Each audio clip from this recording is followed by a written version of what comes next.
Bebas sih kalau ini mau gimana, yang jelas saya orang Jawa sih. Bebas mau dipanggil apa. Berarti manggilnya Mas aja kali ya, biar Ya, lebih boleh. enak. Boleh. Iya. Ya jadi gimana ya Mas? Aduh, bingung nih. Sebenarnya nggak usah terlalu dibikin bingung ya, karena apa ya, kayak gitu kan artinya tuh sebelum saya bertanya, kita bertanya jawab aja ya, maksudnya biar gampang gitu arah-arahan. Iya. Emang pinjol yang kakak punya sekarang itu ada berapa aplikasi ceritanya? Ada berapa ya? Ada, sebenarnya sih ada lumayan banyak kayaknya. Aku Laku, terus Easy Cash. Kalau Aku saya Laku, kemarin lihat itu kayaknya sedikit sih, tapi nggak apa-apa sebutin aja. Aku Laku. Banyak Mas. Menurut saya itu banyak. Mungkin ada yang lebih banyak dari saya nggak tahu. Ya Tapi ada kalau 10 menurut saya itu udah aplikasi. banyak. Enggak sih kayaknya. Aku Nah, Laku, kalau Aku 10 ya. Laku, Terus Easy Cash, Rupiah Cepat, Pinjam Duit, Uatas, terus sama apa lagi ya? Paling itu Kredivo sama Kredito 7 sama itu Shopee. oke. Cuman kalau Shopee kayaknya mau saya bayar aja gitu kalau Shopee. Masalah nominal bagaimana? Besar kecilnya? Kalau yang Easy Cash tuh 8 juta, terus yang Rupiah Cepat 6 juta, terus yang mau pinjem duit itu dia kan ada kayak lima bagian gitu ya Mas. Oke. 5 bagian, yang 1.500.000, ada yang 500.000, ada yang 200.000, variatif sih. Terus kalau kayak Aku Laku cuma 1 juta, Kredivo 1 juta, Kredito 1 juta kayak gitulah. Oh, yang gede berarti isi cashnya ya? Easy Cash sama Kuatas. Rupiah Cepat. Oh, Rupiah Cepat, lebih. Watas 2 jutaan. Ini gimana katanya? Katanya nggak bisa Ini saya di rumah teleponan adek. malam. Iya. Oh, alah. Iya, saya lagi ngungsi dulu ke rumah adek. Kebetulan adek saya rumahnya sebelahan gitu. Oh, ya suami Ya. di rumah berarti? Iya, di rumah. Enggak, Soalnya sebenarnya gimana ya? jadi gini Mas, suami saya taunya saya ada pinjaman online. Saya udah ngomong kemarin. Cuman nggak sebanyak yang saya sebutin ke Mas gitu. Nah, yang mau saya tanyakan, ketika kakak ngomong itu, kakak ngakunya berapa dan tanggapan suami apa? Coba pengen dengar dulu saya. Jadi gini ceritanya, saya tuh berani kayak gini karena sebelumnya dia udah pernah terjerat kayak gini Mas. Oke.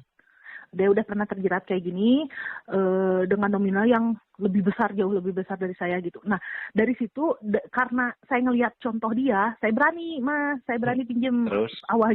Awalnya saya pinjem di Easy Cash.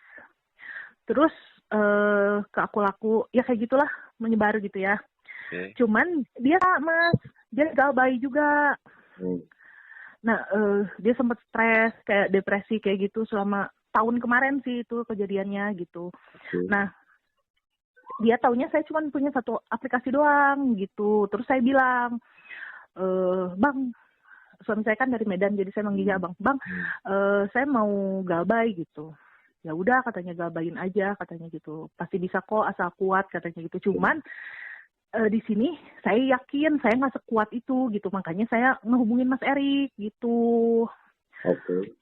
Untuk minta pendampingan dari Mas Erik, minta ya maksudnya minta saran, masukan gitu supaya saya nggak down banget gitu. Karena ini jadi ngaruh kena usaha saya gitu Mas. Saya kan jualan kue di rumah, jualan nasi gitu, catering. Jadi kayak saya tuh nggak bisa mikir untuk jualan. Jadi fokus saya cuman kayak bayar utang gitu. Dan itu jadi kayak beban gitu. Makanya ya udahlah gitu, kalau saya ke Mas Erik aja gitu, minta bantuan, minta pendampingan kayak gitu. Oke, sedikit cuman terus? Ya, cuman suami saya nggak tahu saya ngehubungin Mas Erik gitu. Saya ada komunikasi sama Mas Erik, suami saya nggak tahu gitu. Karena saya kan nonton channel YouTube Mas Erik ya.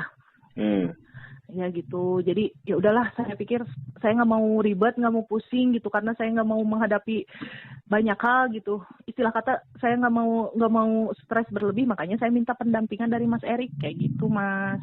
Oke. Nah, dan untuk aplikasi itu rencananya kayak gini, kayak Kredivo, Kredito, Aku Laku sama Shopee mau saya bayar karena memang nominalnya nggak terlalu besar gitu. Nah, kenapa saya pengen bayar gitu? Karena saya ada sangkutan UMKM BRI, Mas. UMKM, oh iya paham.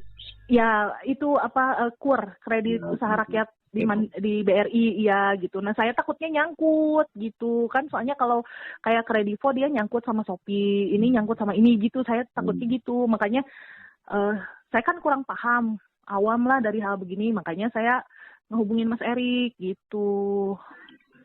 Ya. Gini, saya mau nanya lagi. Ketika tahun lalu berarti suami udah kurang lebih 1 tahun ya kena pinjolnya ya? Belum Mas. Belum ada 1 tahun. Tahun 2023 gitu? Tahun 2023, cuman belum ada 1 tahun. Seingat saya sih kurang lebih bulan Oktober November mungkin, Mas.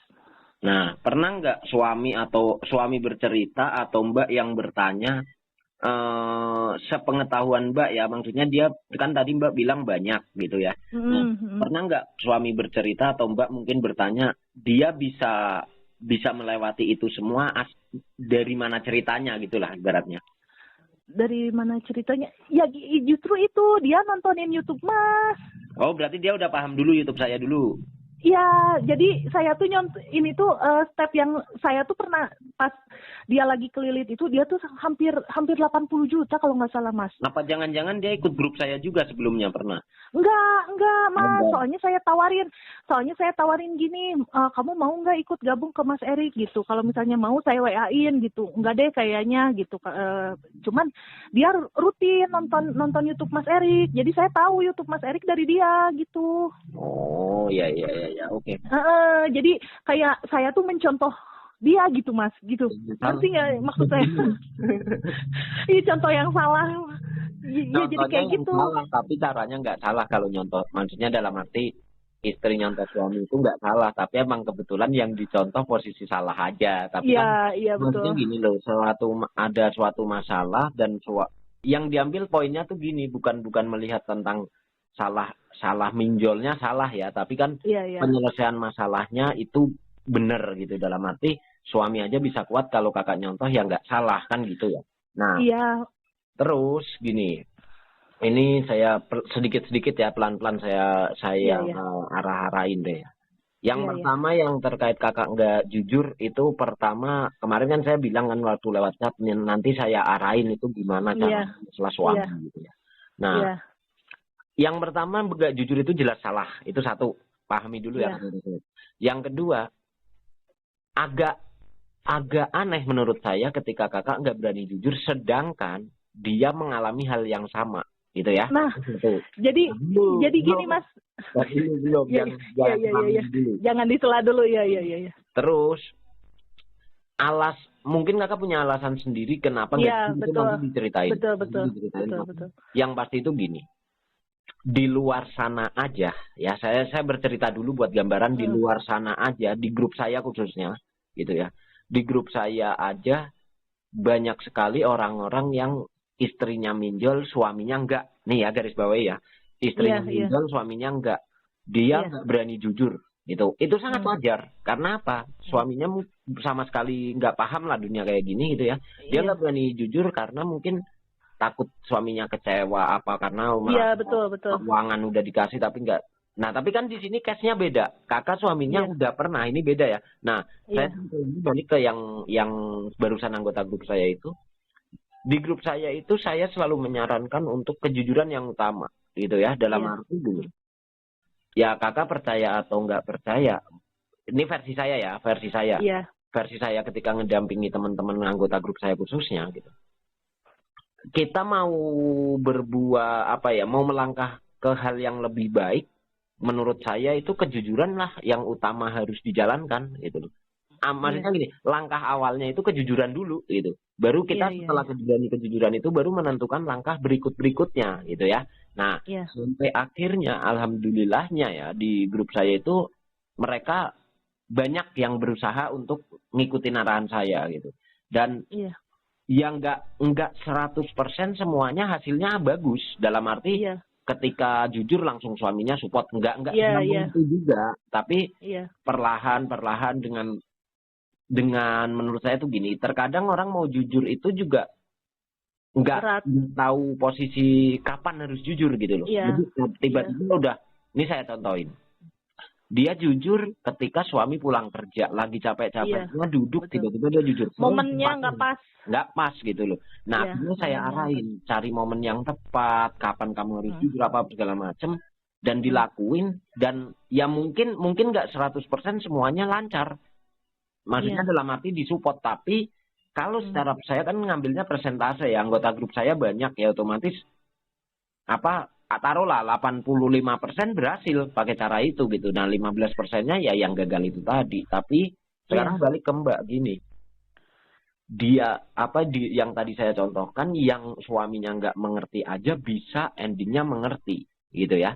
Apalagi yang secara logikanya saya berani yakin nih 95% lah, bahkan 5%-nya apa saja gitu ya. 95% saya berani yakin suami Mbak juga nggak bakal ngapa, maksudnya bukan nggak bakal ngapa. Iya, paham. Intinya itu. Paham. Saya berani yakin itu gitu. Paham.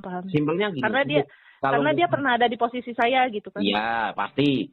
Nah, simpelnya gini, yang jelas kalau Mbak merasa nggak percaya omongan saya yang ngomong ke suami deh. Saya yang jelasin kalau nggak dia tetap support, malah saya yakin bisa ketawa-ketawa bareng sama saya gitu loh. Karena apa?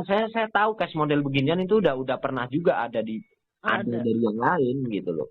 Jadi nggak perlu nunggu yang jadi PR Mbak itu, nggak perlu nunggu saya jujur saya harus jujur bagaimana, bukan, tapi lebih ke kapan Mbak bersedia jujur aja, lebih ke itu, cari momennya aja, tinggal nunggu momennya aja gitu.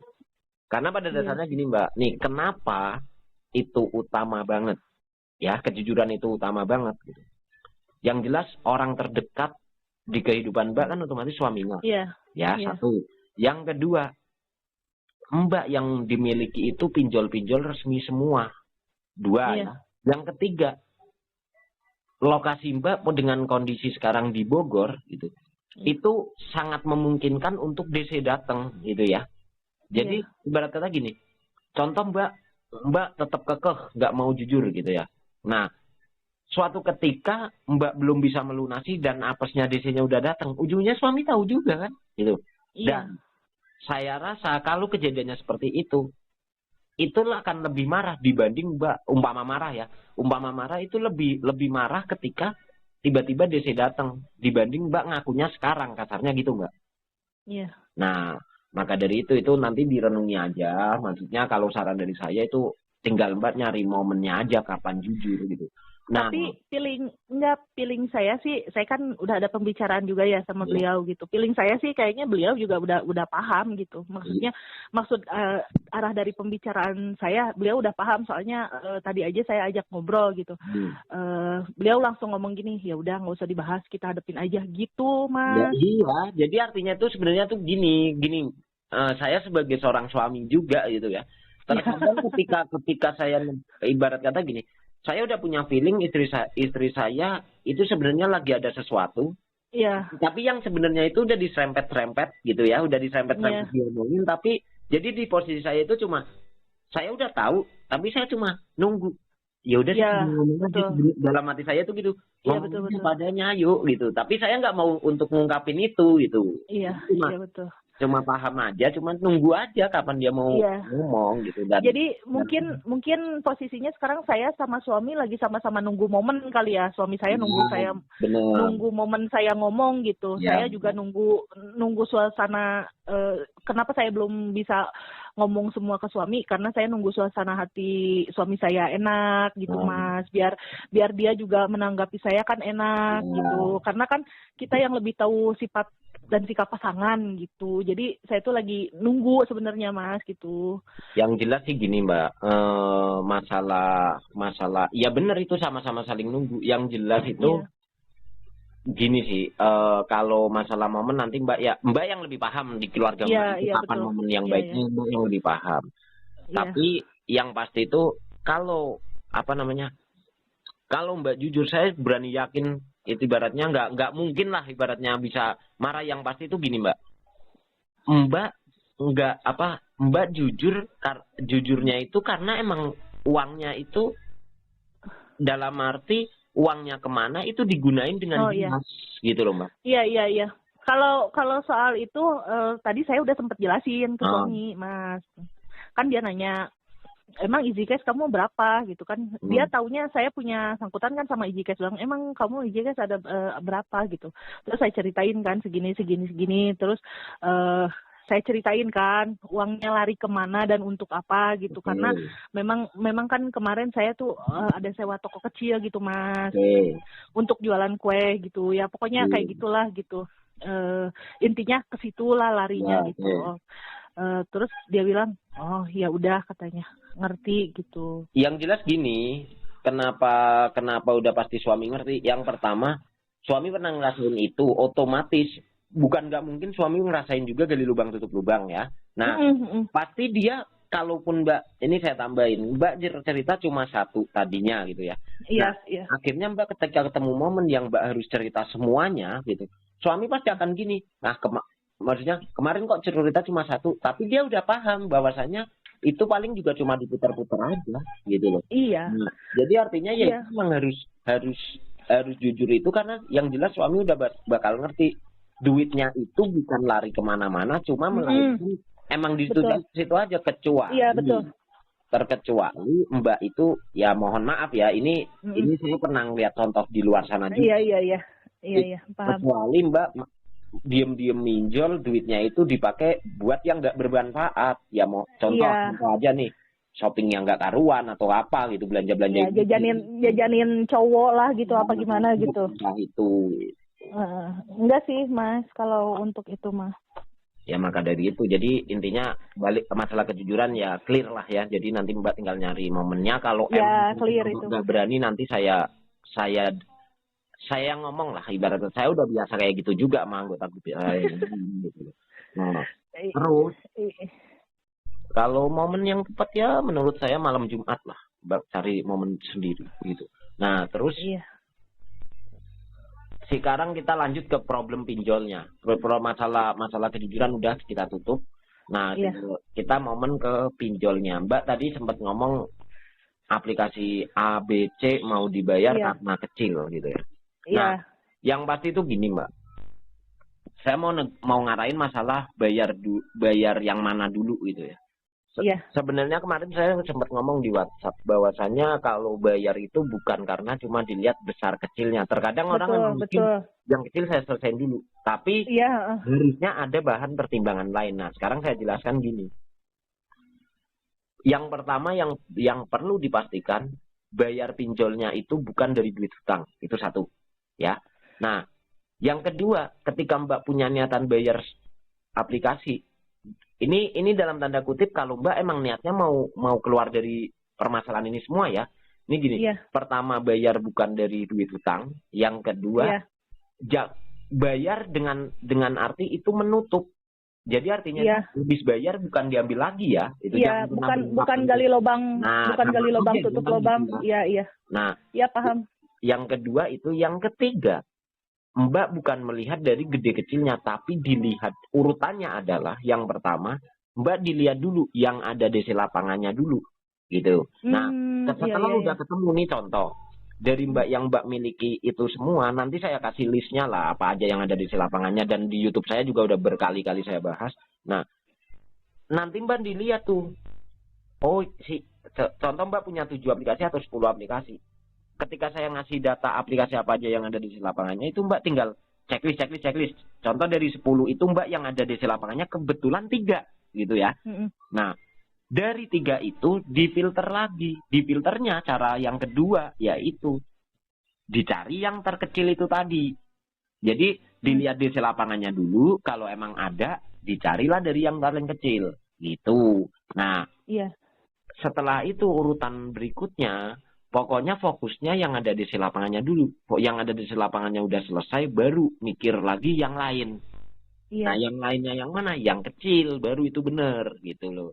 Nah, itu masalah urutan pembayaran. Jadi artinya itu gini, contoh, ini saya kasih contoh nih gambarannya.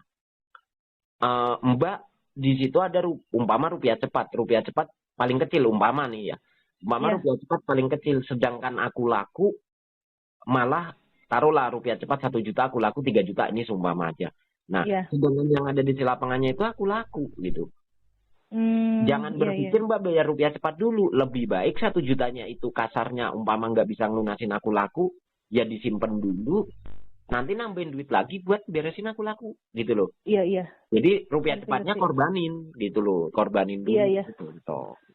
Iya, jadi salah satu gitu ya. Salah satu. Jadi sistemnya gini.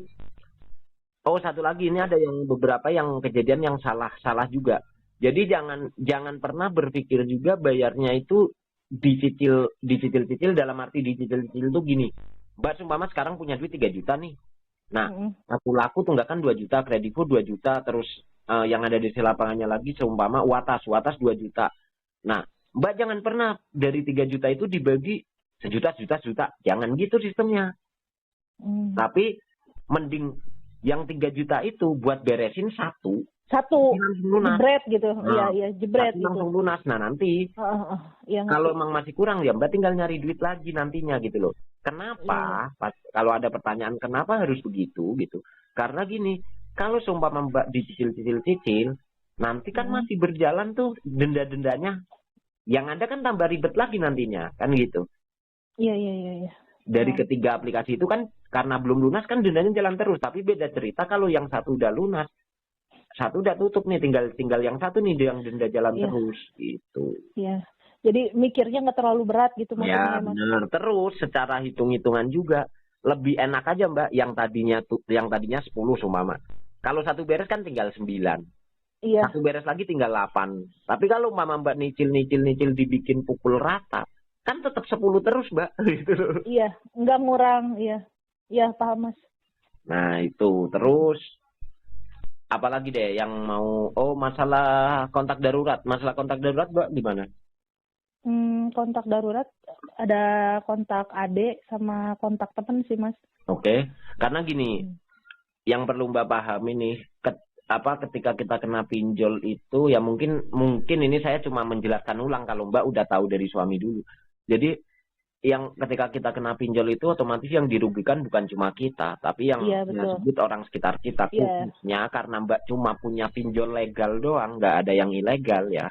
Khusus kalau cuma yang legal larinya biasanya itu ke kontak darurat gitu. Ke kontak darurat maupun ke kalau Mbak waktu itu pengisiannya pakai data kerja perusahaan itu kan ada nomor pekerjaan juga. Tapi kalau Mbak usaha biasanya kan di sini tetap nomor sendiri lagi kan gitu. Iya, nomor sendiri iya. Jadi artinya berarti Mbak di situ kan cuma kontak darurat aja selain nomor Mbak sendiri kan gitu ya. Nah, iya, kontak darurat paling nomor teman sama saudara, cuman mereka udah tahu kondisi saya gitu. Artinya tuh gini. Saya cuma mau nambahin tuh gini. Yang jelas Mbak ke mereka juga harus bercerita hampir sama yang tadi saya cerita masalah suami gitu. Iya. Mereka juga harus dan minta gitu loh. Saya udah cerita kalau sama teman sama saudara saya udah cerita bahwa saya dalam kondisi seperti ini, terus saya mau minta bantuan Mas Erik gitu. Okay. Ini juga makanya saya bilang besok ya Mas saya urus gitu kan, karena saya minta pendapat dulu dari teman dekat saya, dari adik saya gitu, dari keluarga saya gitu, saya minta pendapat dulu gitu. Cuman memang orang tua saya nggak tahu gitu. Itu sih yang saya jaga karena namanya kita punya orang tua udah sepuh yang maksudnya kondisi keuangan anaknya lagi berantakan kayak gini takutnya jadi beban gitu Mas. Itu aja sih yang dihindari gitu. Terus sisanya paling kayak customer kue yang sering beli kue saya gitu di kontak nomor ini gitu. Kan kalau customer yang biasa beli kue harusnya nggak ikut-ikutan. Kenapa? Karena kan nggak pernah dijadikan kontak darurat gitu ya. Nah, Mas, gini ceritanya nih, saya ada sedikit cerita. Jadi